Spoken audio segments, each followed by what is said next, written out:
What's up, everybody? Karma Cashflow here. Welcome to the live stream. Today, it appears like we're having some technical issues with YouTube. Today, we're going to be talking about the 36 financial lessons, and then we were going to go into Q&A, but apparently that's not going to be possible. Whether it be on my phone or on my computer, we are having some problems where the live chat is not coming up. And it actually took me about 20 minutes, well, maybe not 20 minutes, exaggeration, about probably 6 or 7 minutes in order to just find the stream over on my channel. And it just came up about, maybe a minute ago. So I'm not exactly sure what is going on. But hopefully it will get sorted out. I'm going to refresh the page here in a second to see, what's going on. But welcome into the live stream. Anyway, I can't see anybody that's watching. But if you are out there watching, please go ahead, smash that like button for me. Let me know that that you like my channel. So today we're talking about the 36 financial lessons. And this actually got brought up based off of a logo change. So recently I did a logo for my Officers Academy or my paid membership. And I changed the logo, and I'm actually going to show you that logo here. Let me go ahead and share this with you real quick. And so you should see my new logo here. And this was taken, hold on, let me, because you can't see me as well. So there we go. So this logo was partially taken from the U.S. Army, the U.S. military, and that's because I was in the Army, and I wanted something that was, similar to, to have a lot of that brought in. I call our community the Cash Flow Army, so having something related like the Army was like what I was really looking for. So I created this logo, and someone had asked me, it was Jen Games, had asked me what are the significance of the different parts of the logo. So I thought I would, tell her about all of this. And so, I'm going to actually read you what I wrote. I was like, that's a great question. So the eagle, of course, comes right from the U.S. Army logo. And, I was in the Army, so I found it fitting for the Cash Flow Army symbol. But I do have different meanings for it all. The eagle, which is a universal sign for power and authority, and has been, used in military logos and insignias and so forth since the 1700s. Our terms here for the actual eagle itself means authoritative and official. We want to become the gold standard in authority in our particular niches. The number one trusted person that people will seek out to relieve their problems and move toward their happiness. For the U.S. logo, the eagle also holds 13 arrows in its left talon, referring to the 13 original states, and an olive branch in its right talon, together symbolizing the United States has a strong desire for peace, but will always be ready for war. My meanings, again, are different. The 13 arrows, which are here, represent the 13 basic skills and knowledge that an entrepreneur needs to have in order to dominate their market and their work and everything that they do. And so those 13 basic requirements are sales and marketing and branding, traffic generation, actually being able to get someone to your website, to your landing pages, your whatever it is that you're trying to do. Copywriting, massively essential skill for any business. Doesn't matter if you are a brick and mortar or online. Doesn't matter. You need copywriting skills. Number 4 is time management and productivity skills. If you can't get things done in a timely manner and actually be able to set deadlines and hit them, then you're never going to be able to achieve the goals and outcomes that you really, really desire. Critical thinking, strategic thinking, decision making, that's definitely a necessity. You need to be able to put things in a proper order and structure in business. This is a business that we're running, not a hobby. You need communication and storytelling. So a huge thing in marketing and advertising is the ability to tell stories and to communicate and relay information. This is a skill that some people, in my opinion, have right out the gate. They are natural born storytellers and communicators, whereas most of us are not. All right. I would probably go as to say 98% of everybody on the planet does not have the best communication and storytelling skills. And so we need to develop them.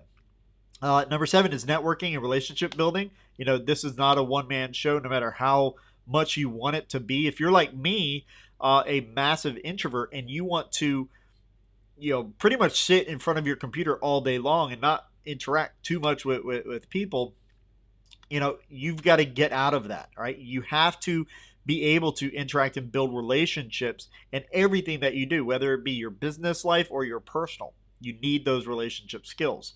The ability to identify strengths and weaknesses. This is in others as well as in yourself, right? I know what I'm good at and I know what I'm not good at, right? And I concentrate heavily on my strengths, but at the same time, I try to slowly build up my weaknesses as well. But I have to be able to identify those in order to build them. The ability, number 9, hiring and management skills. This is, a huge thing. Again, we're not a one-man show. We need to be able to hire really good staff and members of our team in order to help our businesses grow. And, someone asked me recently, they're looking to hire someone, but, who should they hire? Should they hire a video editor first? And my recommendation is almost always to hire an executive assistant first, right? Someone that can take the load off of everything that you're doing, from, checking your emails and clerical type work to, planning schedules. And, if you are on the speaking, you do a lot of speaking, they can go ahead and try to engage other places in order to get you speaking engagements and so forth. Executive assistants, hands down, probably the number one best person you can hire. Number 10, failure management. It's going to happen. Your businesses are going to fail. One thing or another, or projects are going to fail. Something is going to happen. All right. Failure is a natural part of success. It is what we do. If you don't ever fail in your business, you're not doing things correctly, right? People fail. You look at people like Apple CEO, former CEO, past now, Steve Jobs, or Richard Branson, or Bill Gates. They've all failed countless times. All right. It happens, and you need to know how to manage it. I've seen people, some friends of mine actually, that failed in their business, and they literally spiraled out of control because they couldn't manage that. And you have to be able to manage that. You also have to manage stress. So stress management is a huge thing. Customer service, you have to have customer service skills, and these are skills, all right? You can be friendly all you want, but there are certain skills that you need to develop in order to serve your customers better. And then 13 are analytical skills.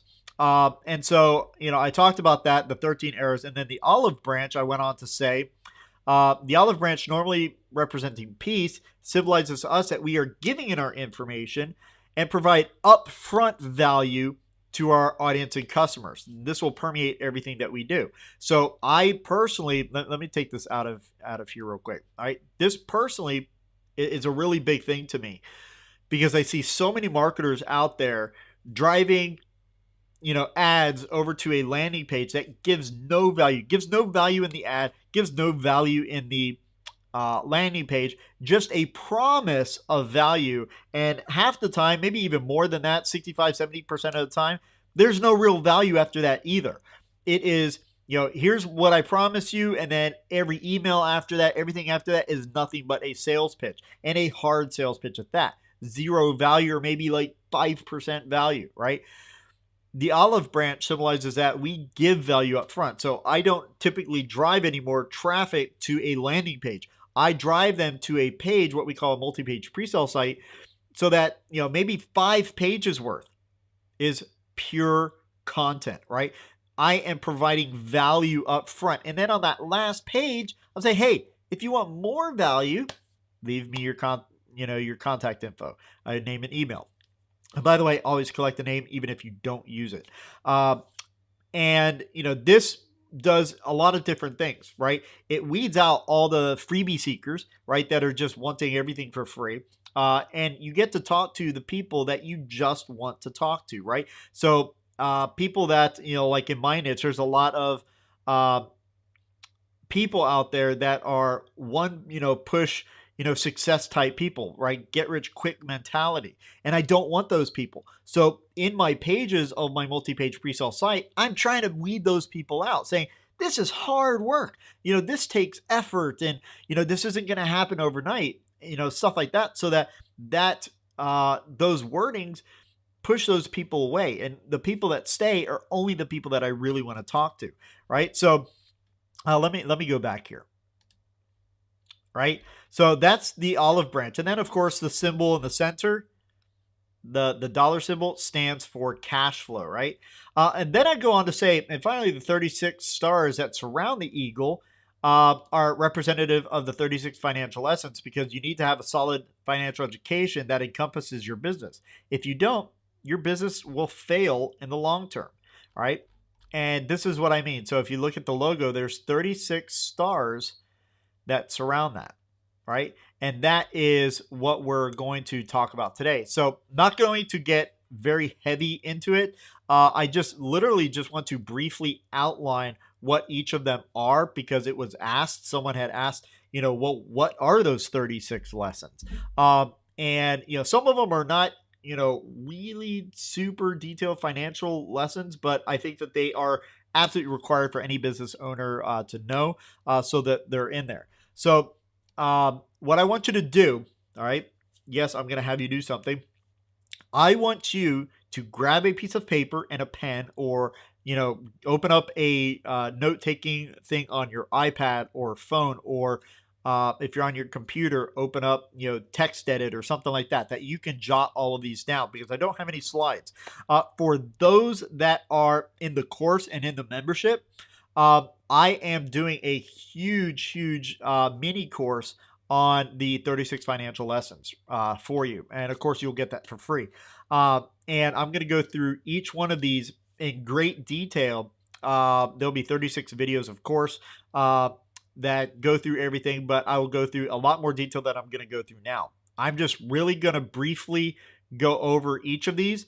And then, because there's no ability to ask any questions, because the comments are turned off, all the live comments, I can't even get it on my phone for some reason, are not working. I won't be able to do that. And as you can tell, I'm in gear. I have a Classico too. So we're going to just quickly go through this. So number one is budgeting, right? You have to know how to manage your money and how to budget, right? If you are, a typical person, you work a 9 to 5, you have a job, and you are not making an insane amount of money, and your lifestyle is, very, very low. So maybe you're making $25,000 a month and you're only paying $2,000 a month for all of your bills, your food, everything like that.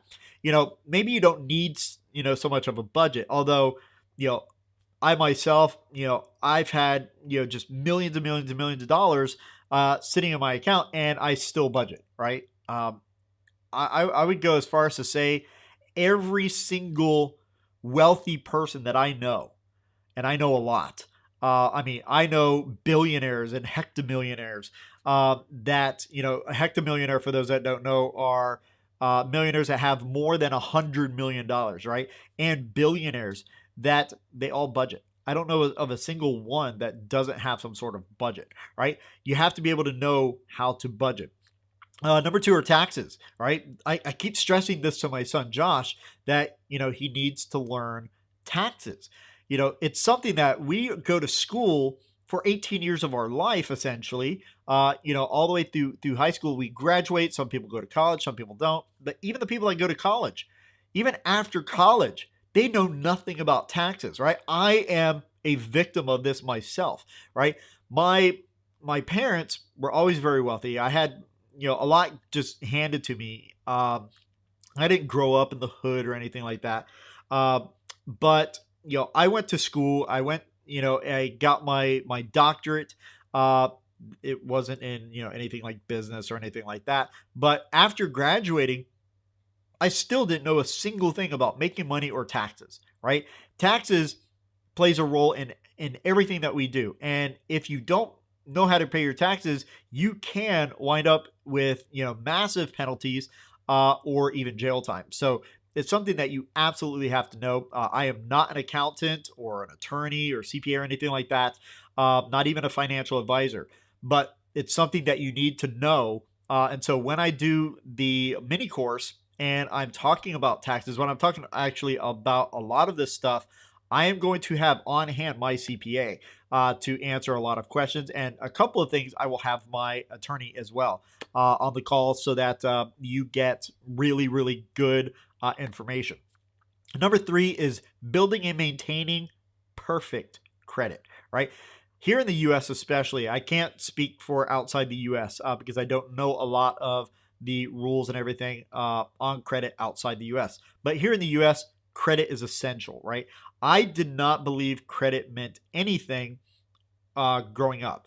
And even when I got older and I had already made my money, I didn't think I needed credit that much, right? Credit played a role in acquiring my first couple of houses. But really after that, it really didn't, because they were looking more at my financial statement than my credit report. And my credit at the time was pretty decent. It was something like about 740, 750, somewhere around there. And I believe I built it all the way up to 790. And then I got divorced. And long story short, my ex-wife, wife at the time, really messed me up, right? And my credit score plummeted to about 400, right? So I had, near really, really good credit, almost 800, slammed down to 400, right? And I couldn't do anything, right? But I had all this money, and I was like, well, I've got a lot of money. I just pay for stuff. I want a car. I'm just going to go pay for a car. I don't need to finance it or anything like that. Credit doesn't matter. Let me tell you this. Credit matters a whole lot, right? If you have bad credit, damaged credit, you need to be able to know how to build that up so that you can get really good credit. Because credit can help you and afford you a lot of things in this country, right? It can afford you to get credit cards, to get you loans. You want to buy a house and you don't have a credit score of over 600, you're not getting a house. You're not getting a loan for a house anyway, right? Credit is essential in this country, and I think that you really, really need to know how to build credit, how to get perfect credit, right? And perfect credit to me is anything over 800, right? 8 to 850 is perfect credit. But you need to know how to get it. Number 4 is cash flow, right? Understanding what cash flow is. Cash flow is not, this passive income where, you can sit on a beach with a laptop and just be making money, right? That's not what it is. Cash flow simply means the movement of money in and out of your business, right? And you have to study that. You have to understand the patterns of money, where they go, how they flow in your business and out of your business. So you're going to have to look at expenses and liabilities and all these different things, right? You have to study the money and, what they call follow the money. But it can also mean the, income or profit coming in month after month, right? Where you don't have to do so much, but there's still work to be done, right? So if I buy a house and I put a tenant in there, my costs on that house, all of my mortgage, my interest, all this stuff, maybe I have PMI, and everything that I pay is $700, but my tenants pay me $1,000. Then that $300 a month, that's profit, right? But if it comes in each and every month and I'm not having to really do much for it, maybe once in a while, once every other month, I've got to go unplug a toilet or something, right? There's always work to be done. But generally speaking, that, if that profit's coming in month after month, we consider that cash flow, right? Number 5 is all about plastic. Yes, I said plastic. It's about debit cards and credit cards, right? The best ways to utilize your debit cards and credit cards. A lot of people don't like credit cards, and I didn't for years as well. I hated credit cards. But if you want to, going back to number 3, building and maintaining perfect credit, you need to have credit cards, right? Or secured credit cards or unsecured credit cards. And there are certain ways that you need to use them in order to build your credit. And credit cards are fantastic, right? I'm going to say credit cards are absolutely fantastic, but you have to use them correctly. You can't just go grab a credit card and go buy, 10 TVs like this, and, to fill up your house. And, that's not what you want to do with your credit cards. But that's something that you need to know. Number 6 is tracking and analyzing your spending. So we talked about cash flow. Tracking and analyzing your spending, that's a given. You have to track and analyze everything that's going on in your business and in your personal life, right? You have to know where your money's going. If $20 comes in, and it doesn't matter if it's $2,000, but $20 comes in, and all of a sudden I look at my account and 18 of those dollars are gone, where did that money go? Right? Even if it's a penny and I don't know where it went, something's wrong, and I'm going to start digging to find out where that penny went, right? I need to track every single dime of my money in my business and in my personal life. It is a must, right? Let's see, where was I? That was number 6. Number 7 are fees and charges, right? In a lot of things that you do, whether you buy a car, buy a house, whatever, you have fees, you have charges, you have penalties, right? And you have to know what all of these things are and how to avoid them as best as possible, right? If I buy a house and I pay, 2 monthly payments all at one time, right? So I have a lot of extra money coming in. I have $900 mortgage payment, but I pay, $1,200 instead of $900. I literally could have a penalty for that, right? And that is a charge that I'm going to be given just for paying more money on my mortgage, right? And you have to know all of this stuff. Number 8, interest rates, and compound interest. That is huge. You have to know what they are and how they all work. Number 9 is debt. We need to talk about debt. And this is good debt versus bad debt. Good debt, let's talk about bad debt first. Bad debt is something that you pay yourself, right? So I get a credit card. I go and purchase a TV for $1,000, $2,000, $3,000, whatever, right? Maybe I have a $5,000 credit limit on my card, and I spend $1,000 of that, right? Who has to pay that? Me, right? All right, I have to pay that money. So that is bad debt. Anything that we have to pay ourselves. Good debt is something that someone else pays. So I purchase a 12-unit apartment building, and that 12-unit apartment building, let's say, just for ease of math's sake, say I have to pay $1,000 a month, which, it wouldn't be $1,000. Let's say $10,000 a month for my mortgage and everything like that. All right, all my costs are $10,000. Who pays that? Me? No, all my tenants are paying that, right? I have 12 tenants in there, hopefully 12 tenants in there, and they are paying me that money in order to live there. I'm just taking that money and utilizing that to pay the mortgage and everything like that, right? The loan. So I'm not really paying it. They are paying it, right? That is good debt, and good debt is good, right? You want to have a lot of good debt, if at all possible. I hate people like, I'm not going to mention their names, but there are a lot of people out there that are like, debt is bad, and they don't really go into explaining the difference between good debt and bad debt. They just want zero debt, and zero debt is not always the best thing. Number 10, dealing with setbacks, right, and having emergency funds. This is a must, right?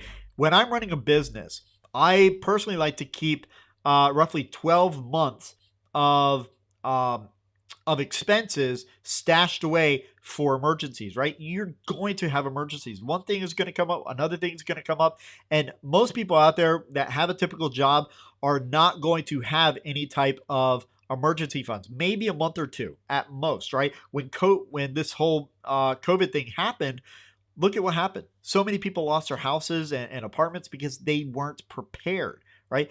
And you have to deal with these setbacks and have those emergency funds in order to get through them, right? So that's number 10. Number 11 is understanding banking, how it works, as well as credit unions, right? How all that works. Number 12, managing accounts and the types of accounts. So you have checkings and savings, IRAs, and all this type different accounts. You're going to have to understand each and every single one of them.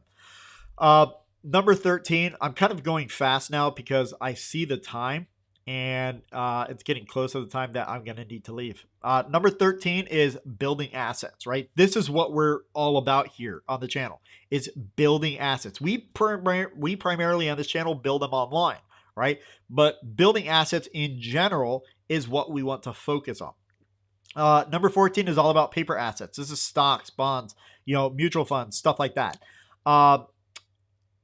Number 15 is real estate asset class. So we need to understand the pros and cons, the benefits of getting into real estate, whether that be in single family homes, commercial, retail, whatever that is. We need to understand a little bit more about real estate than most people do. In fact, it was really interesting. When I first got into real estate investing, I didn't know a single thing about real estate, right? I didn't know what a mortgage was. I didn't know what PMI was. I didn't know what a lease option was, right? I knew the word rent and I knew the word buy, like I'm going to buy a home. And that was about it. And I knew what a house was. But, standing at a mall, I didn't understand that, oh my goodness, someone actually owns this, right? I was just so ignorant of real estate that it boggles my mind now, right? You need to know about it. Number 17. Oh, wait, where am I? Number 16, insurance, right? You need to understand insurance. And this is something that I'm still studying, right? For years, I didn't want to get into insurance and understand it, all because of my father, right? I love my dad. He's, a really great guy, but he was in the insurance business. And because he was in it, I had an aversion to it, right?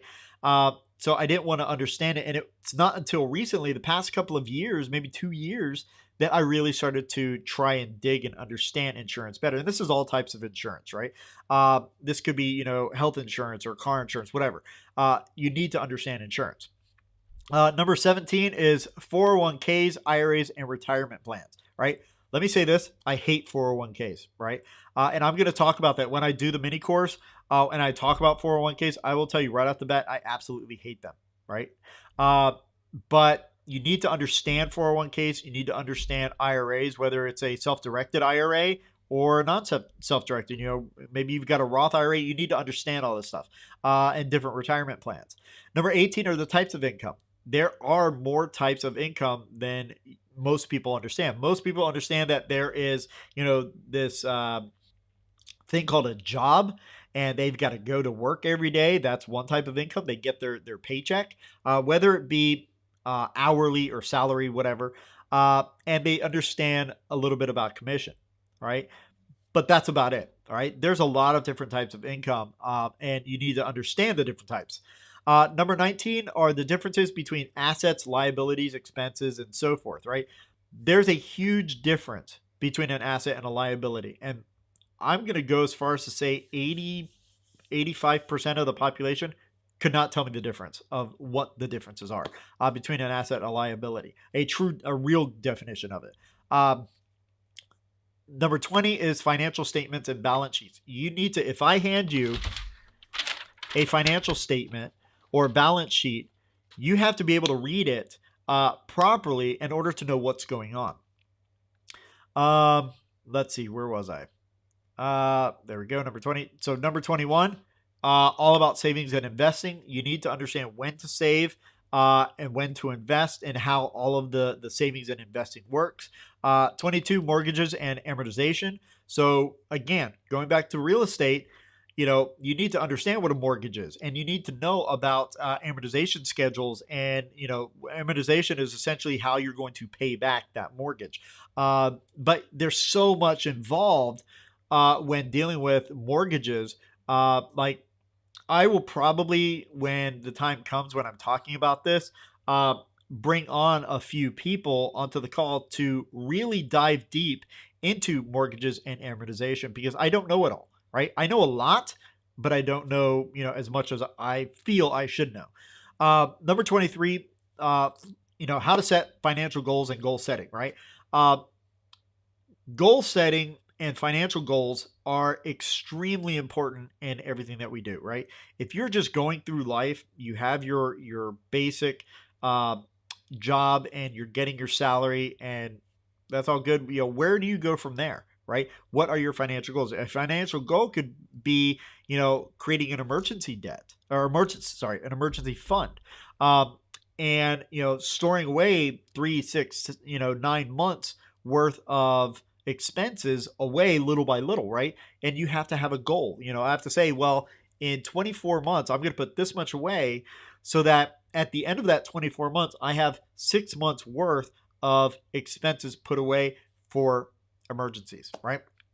Number 24 are loans. You got to understand loans, right? There are so many different types of loans, whether it be a car loan or a loan to acquire a 300 unit, building. It doesn't really matter, right? You have to understand the ins and outs of loans, and titling and all this, different stuff. You need to understand student loans and financial aid, right? This is a little bit different. So it kind of falls under loans, but it is almost completely separate, right? A lot of us have gone to school, gone to college, and we have some sort of student loan that we got, through financial aid or whatever. And you need to understand the ins and outs. You need to understand how to pay them off properly, and all this good stuff. Number 26, basic accounting, right? If you don't know basic accounting, you don't know how to follow numbers and, do a little bit of math and a spreadsheet and so forth in order to track the movement of money, where it's going, you need to get some skills. You need to build some skills. Number 27, inflation. Inflation happens. Inflation literally is theft. I don't want to get too much into it, but you need to understand it. Number 28, Social Security.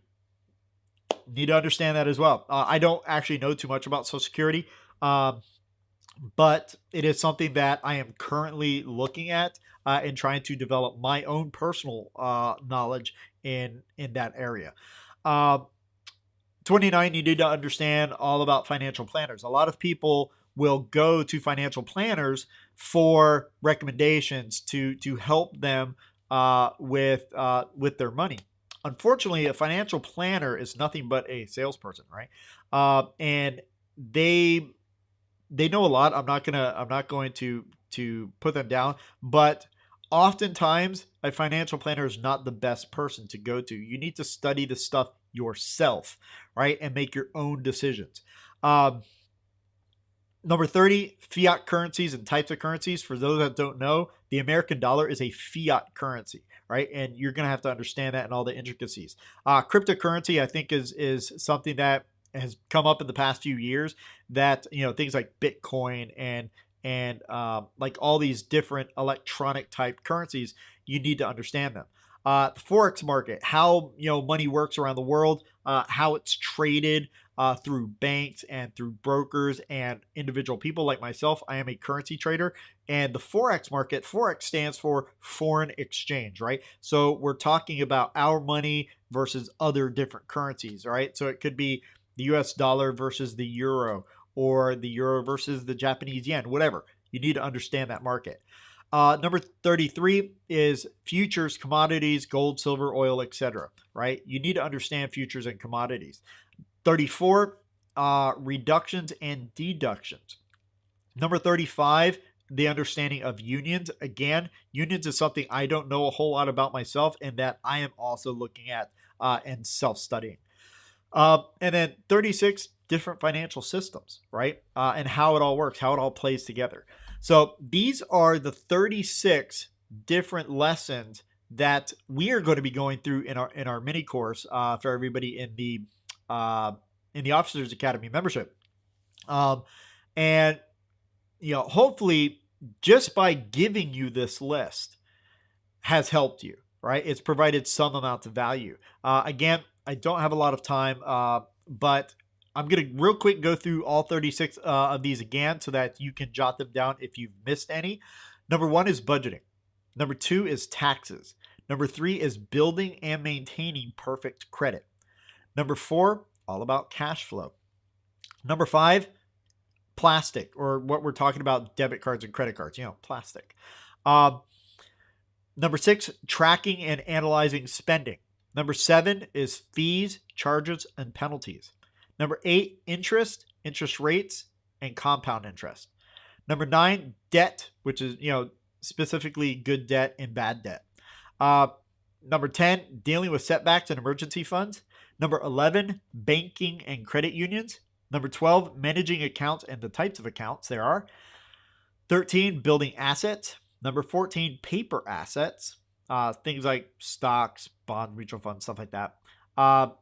Number 15, real estate asset class. Number 16, insurance. 17, 401ks, IRAs, and retirement plans. Number 18, types of income. Number 19, assets, liabilities, and expenses. Huge. You have to understand it.